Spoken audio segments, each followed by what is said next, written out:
नमस्कार। तिब्बत टीवी के हिंदी प्रसारण में स्वागत है। तिब्बत टीवी के साप्ताहिक हिंदी समाचार में हम दर्शकों को परम पावन दलाई लामा, वर्तमान तिब्बत के परिस्थिति, निर्वासन में तिब्बत तथा तिब्बत मुक्ति साधना के संदर्भ में जानकारी प्रस्तुत करते हैं। मैं हूं तेंजिन पेलजोर। आगे देखिए इस सप्ताह के प्रमुख खबर। परम पावन दलाई लामा जी ने टर्की और सीरिया में बचाव एवं राहत प्रयासों के लिए सहायता प्रदान की। सिक्योंग पेम्पा त्सिरिंग ने तिब्बत विधेयक को पारित करने हेतु अमेरिकी कांग्रेस सदस्यों के साथ मुलाकात की। केंद्रीय तिब्बती प्रशासन ने तिब्बत विधेयक को अमेरिकी कांग्रेस के दोनों सदनों में दोबारा प्रस्ताव रखने पर स्वागत किया। सिक्योंग पेम्पा त्सिरिंग द्वारा चिकागो और विस्कंसिन के तिब्बती जनता एवं युवाओं को संबोधन। संयुक्त राष्ट्र के विशेषज्ञों ने 10 लाख तिब्बती बच्चे को अपनी परिवारों से अलग करने की चीनी नीतियों पर चिंता प्रकट की। ताइवान तिब्बत कार्यालय ने 31वें ताइपे अंतर्राष्ट्रीय पुस्तक प्रदर्शनी में भाग ली। भारत तिब्बत सहयोग मंच द्वारा 2 दिवसीय राष्ट्रीय कार्यकारिणी बैठक का आयोजन। भारत सरकार के राष्ट्रीय अल्पसंख्यक आयोग की सदस्य श्रीमती रिंचन लामो का केंद्रीय तिब्बती प्रशासन के मुख्यालय में आधिकारिक यात्रा। समाचार विस्तार इस प्रकार से है।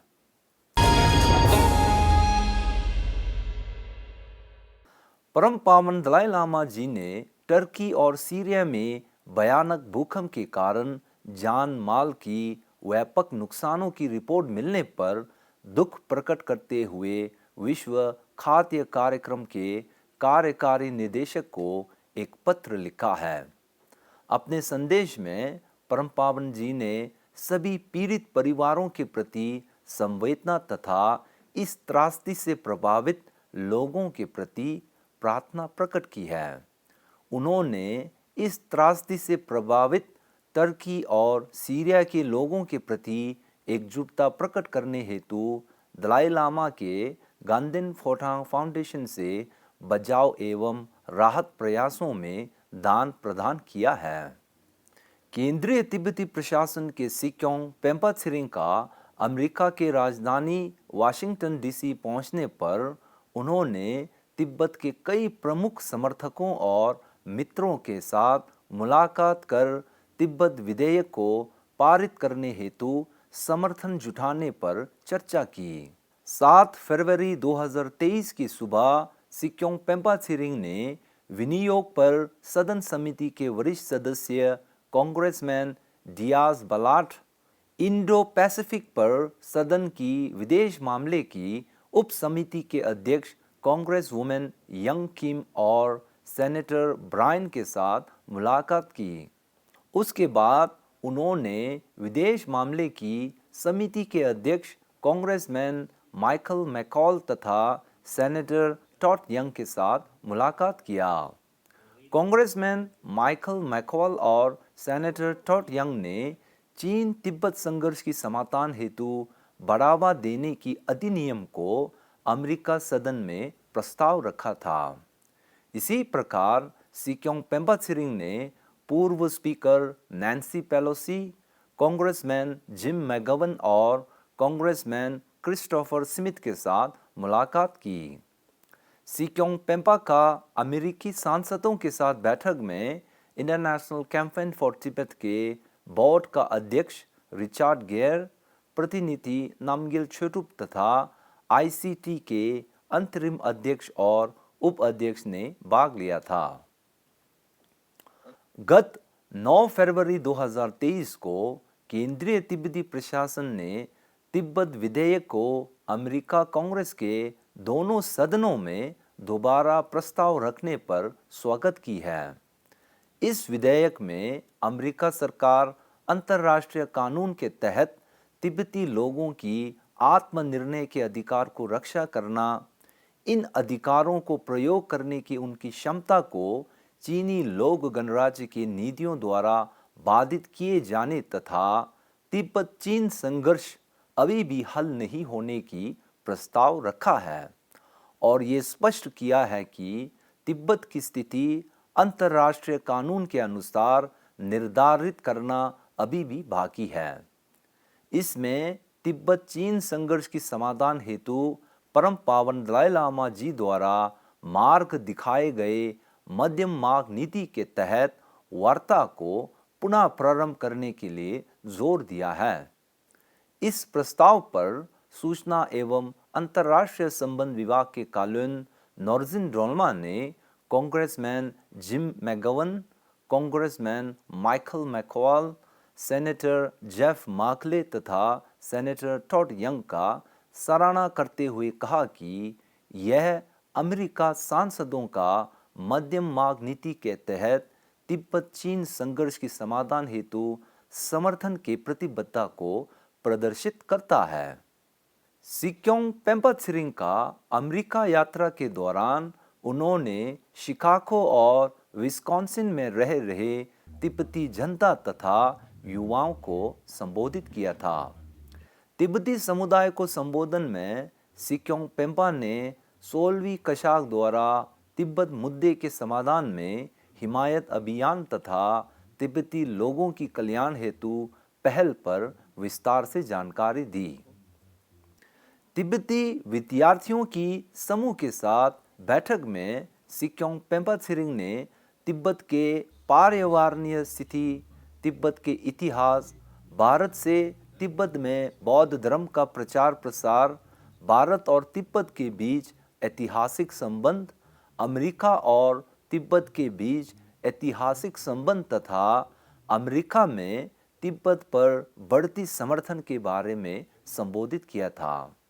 इस दौरान उन्होंने छात्रों के प्रश्न को भी उत्तर दिया है। गत 6 फरवरी 2023 को संयुक्त राज्य के 3 स्वतंत्र विशेषज्ञों के एक समूह ने एक प्रेस विज्ञप्ति जारी कर चीन द्वारा तिब्बत में 10 लाख तिब्बती बच्चों को अपनी परिवारों से जबरन अलग करने तथा तिब्बत संस्कृति को औपनिवेशिक शैली के बोर्डिंग स्कूलों में आत्मसात करने के लिए कड़ी निंदा की है। इस संयुक्त प्रेस विज्ञप्ति में संयुक्त राष्ट्र के अल्पसंख्यक मामले पर विशेष प्रतिवेदक फर्नैंड डी वेरिनेस, शिक्षा अधिकार पर विशेष प्रतिवेदक फारिदा शाहिद तथा सांस्कृतिक अधिकार पर विशेष प्रतिवेदक अलेक्जेंड्रा जेंथाकी ने चीनी नीतियों के तहत आवासीय स्कूल प्रणाली के द्वारा तिब्बती लोगों को सांस्कृतिक, धार्मिक तथा भाषाई रूप से आत्मसात करने के लिए चिंता प्रकट की है। विशेषज्ञों ने चेताया कि इन नीतियों से करीब 10 लाख तिब्बती बच्चे प्रभावित हुए हैं। इस पर जिनेवा तिब्बत कार्यालय के प्रतिनिधि ठिल्ले छुकी ने कहा कि यह संयुक्त राष्ट्र के विशेषज्ञों द्वारा तिब्बत मुद्दे पर पहली प्रेस विज्ञप्ति में से एक है जिसमें तिब्बत के अंदर मानव अधिकार के घोर उल्लंघन पर इतने विस्तार से बयान दिया है। ताइवान तिब्बत कार्यालय ने ताइपे विश्व व्यापार केंद्र हॉल में एक सप्ताह के लिए आयोजित 31वें ताइपे अंतर्राष्ट्रीय पुस्तक प्रदर्शनी में तिब्बत संबंधी प्रकाशन प्रदर्शित कर भाग लिया था। पुस्तक मेले के आखिरी दिन ताइवान तिब्बत कार्यालय के प्रतिनिधि क्यालसंग ग्यालसेन ने तिब्बत के इतिहास, भूगोल, धर्म, संस्कृति तथा वर्तमान तिब्बत की राजनीतिक स्थिति के बारे में जानकारी प्रस्तुत की। इस अवसर पर ताइवान तिब्बती समुदाय के अध्यक्ष टाशी त्सिरिंग ने दर्शकों के साथ तिब्बत मुद्दे पर चर्चा की। आपकी जानकारी के लिए इस पुस्तक मेला में 33 देशों के 470 प्रकाशक ने भाग लिया था और 700 के करीब लेखकों तथा विशेषज्ञों ने वक्तव्य दिया था। भारत में सक्रिय तिब्बत समर्थक समूह भारत तिब्बत सहयोग मंच ने 2 दिवसीय राष्ट्रीय कार्यकारिणी बैठक का गाजियाबाद स्थित कैलाश मानसरोवर भवन में आयोजित किया था। इस बैठक की संचालन मंच के मार्गदर्शक व राष्ट्रीय स्वयंसेवक संघ के वरिष्ठ प्रचारक डॉक्टर इंद्रेश कुमार ने किया था। इस अवसर पर भारत तिब्बत सहयोग मंच के राष्ट्रीय महासचिव पंकज गोयल ने सभी कार्यकर्ताओं का स्वागत करते हुए मंच की कार्यों को अधिक सक्रिय तथा तिब्बत मुद्दे पर जागरूकता बढ़ाने पर जोर दिया है। अपने संबोधन में डॉक्टर इंद्रेश ने कहा कि चीन एक ऐसा देश है जो मानवता को नहीं मानते हैं। उन्होंने कहा कि यह वर्ष मंच की स्थापना की 25वें वर्षगांठ है और हमें तिब्बत मुद्दे के प्रति समर्थन तथा जागरूकता को अधिक मजबूत करना होगा। बैठक के समापन सत्र के दौरान सम्मानित अतिथि केंद्रीय तिब्बती प्रशासन के कालुन गैरी डोल्मा और भारत सरकार के राष्ट्रीय अल्पसंख्यक आयोग के सदस्य श्रीमती रिंचिन लामो ने प्रतिभागियों को संबोधित किया था। अपने भाषण में कालुन डोल्मा गैरी ने केंद्रीय तिब्बती प्रशासन और तिब्बती लोगों की ओर से मंच के कार्यकर्ताओं द्वारा तिब्बत तथा तिब्बतियों के प्रति अथक समर्थन और कार्य के लिए धन्यवाद प्रकट की और आशा व्यक्त की है कि मंच तिब्बत मुद्दे के प्रति समर्थन निरंतर जारी रखेंगे।